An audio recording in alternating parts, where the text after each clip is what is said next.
Hi everyone, my name's Jen Curtis and I'm a pre and postnatal fitness specialist based in Tel Aviv. And I want to make a short video today about guidelines um, for exercise during pregnancy, because it's really confusing and there's lots of people saying lots of different things, and it's a real minefield out there. So I just want to give you some guidelines based on my work and on the research and study that I've done up until now. There tends to be three major camps in terms of fitness during pregnancy and what you should do, and they are very polarized. The first, or at least the first two, are very, very polarized and total opposites of each other.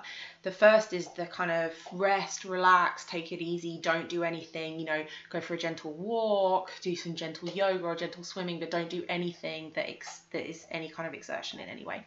And the other extreme is, these badass mamas that are like, I can do everything I did before pregnancy, and, I'm still really strong, and, still trying to compete and perform at a really high level. And, we see lots of videos of women uploading pictures of videos of themselves doing, jump rope when they're like 9 months pregnant, and lifting heavy weights, and doing very demanding body weight exercises like pull-ups and push-ups, and or running marathons and things like that. And there's this real kind of like glorification of it in our culture. And the third kind of major group is just do what you did before. They're kind of a major way of thinking is just do what you did before pregnancy, don't do anything new. And there's a grain of truth in all of these, and there's something beautiful behind all of these. It's a time to be listening to your body, and there's more important things than the way you look. And if you put on a bit of weight, like, it doesn't matter, like, you need to be thinking about you and your child. And on the other end of the spectrum, it's about empowerment of women, and that we're strong and that we're capable. And I think that's a really beautiful thing as well, but it's just a little bit misguided, and it's missing a few. All of them are just missing a little bit of precision on the issue. The main thing that people don't think about, that's a major concern for me, and what I see day in and day out in my practice with women, mainly after having had a baby, is pelvic floor issues and core weakness, whether that's backache or diastasis recti, or any kind of aches and pains, or just a general feeling of weakness in the core. These are the main complaints that I see. And most women don't realize that when in deciding their exercise, in deciding exercise selection, they're the main things to consider. Now, there's the general guideline when it comes to aerobic exercise or aerobic output. There's a general guideline of 140 beats, not doing more than 140 beats per minute. And although there are a lot of anecdotal cases, the thing is about that is that we don't really know. Okay, there's no black and white here, and many women go way over 140 beats per minute, and everything is absolutely fine. But we don't know, because we can't do a study on it. We can't take 100 pregnant women and have half of them work at 180 beats a minute and half of them work at 120 beats a minute every day for the whole of the pregnancy and see what happens. Like, we can't do something like that. So we can't prove anything. We have the general belief that if you're constantly pushing your heart rate up above that level, then it could do damage to the fetus. So that's the general guideline that we give for women during pregnancy, and that's a whole other topic in its own right. I don't want to go into too much detail with that. But what most people don't think about, and it's really, really important to be thinking about the fetus at this time. You know, as a mother, as a pregnant woman, we're responsible for this growing fetus, and it's extremely important. But the mother's body is also really, really important. And what most people don't think about in their exercise selection is what they're doing to their pelvic floor and to their core. And they're the major complaints that we see postpartum. And there's a lot that you can do to prevent those issues, and a lot that you can do to actually strengthen them and to make your recovery, because there is going to be a recovery postpartum no matter what, but there's a lot you can do to make your recovery more streamlined and easier and less and painless. So it's really important to avoid impact, despite what we often kind of hear and see and what's popular. Running is not a very good choice during pregnancy. It's a lot of impact, not just on the pelvic floor, but also on our joints. You've got to remember that we have really high levels of relaxin in our bodies during pregnancy, which makes the joints and the ligaments much weaker, to make childbirth easier, but it also compromises our joints, like our knees and our hips and our ankles during high impact activities like running, jumping, like box jumps, or skipping, jump rope, or anything like that. It's a lot of impact constantly on a pelvic floor that already has a lot of extra weight on it and a weakened core. So it can make that much worse, and it can make the recovery much more difficult, and it can also make a really hypertensive pelvic floor that then is prone to tearing and prone to pains and all kinds of things like that. Lifting heavy weight is not a great idea, and also anything involving like sit-ups and crunches and planks.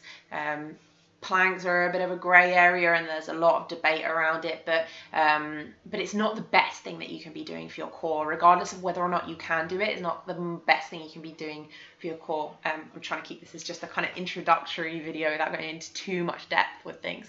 But what should you be doing? That doesn't leave a lot of options. What I see in my postpartum practice is a lot of back pain, a lot of weak cores, a lot of pelvic floor issues. And so that's what we want to focus on during pregnancy. You should, if at all possible, in an ideal world, you should definitely try to maintain kind of like your aerobic fitness and walking, swimming, things like that. And just get your blood moving, just get your heart pumping a bit. But by far the most important thing is strength training, is making sure that the most important body parts are actually the bits that you can't see, and the bits that you can't see in the mirror. Everyone's obsessed with abs, and they're all doing crunches all the time, and that's actually not a particularly effective way of like training the core. And you really want to be focusing on the body parts that undergo the most strain during pregnancy and child rearing. They're bits and that's what prenatal training should be focused around, is making sure that you're strong enough to cope with the demands of everyday life, having children and being pregnant. Now the back takes a real slamming. Women are often in a really bad posture, and pregnancy kind of pushes them further back, and they get lots and lots of back aches and pains. And then afterwards, nursing and holding a baby, they're very like hunched over. So we really need to be doing things that open the chest and that strengthen the back. So any kind of rowing activity. we want to be strengthening the legs with things like squats, that will and lunges and stuff like that, that will help actually strengthen the muscles. And we should be using, it depends on the person, we should be using some weight. If doing, if you can do like 100 squats with no weight, then you need to add weight to actually strengthen, but you shouldn't be adding weight to the point where you can do more than 10, 15, where you can't do 10 reps, for example. If you can't do 10 reps kind of comfortably, then it's too heavy. So there's always this grey area with training. You want to do things that help you stabilize the core, like shoulder presses, or floor presses. You really need to strengthen the glutes. So many women get really flat bums and like tucked pelvises during pregnancy, and the glutes, the big like bum muscles, are the biggest muscles in the body, and when they're not working properly, when they're flat and tired and asleep, other muscles in the body have to compensate. So they should really, the back muscles and the glutes are really what you should be focusing on and trying to strengthen those. And if you have if you program properly, if you have an intelligent program, you can get a bit of an aerobic response from strength circuits, but without getting your heart rate ridiculously high. But you can use every different body part and strengthen all the different body parts. And that's what's going to keep you the healthiest during your pregnancy, and strong for your pregnancy, and then strong for having children afterwards. So I hope this video was useful. I've tried to keep it as short as possible and give you a little bit of guidelines, a bit of a direction. I realise that for many of you, this might be a very different way of thinking about training during pregnancy, but I'm really trying to share this kind of information and educate women about the best way to be training during pregnancy, because so many people, even with the best intentions, are not doing quite the right things for their bodies, and a lot of people are leading us astray with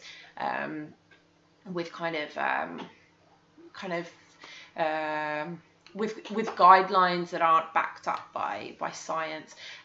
So I'll be making lots more videos like this, and hopefully can dig in a little bit more into the topics. But for now, that's kind of some general guidelines around training during pregnancy. Please feel free to post in the comments if you have any questions or doubts or worries, and I can make some more videos like this. Thanks very much. Bye.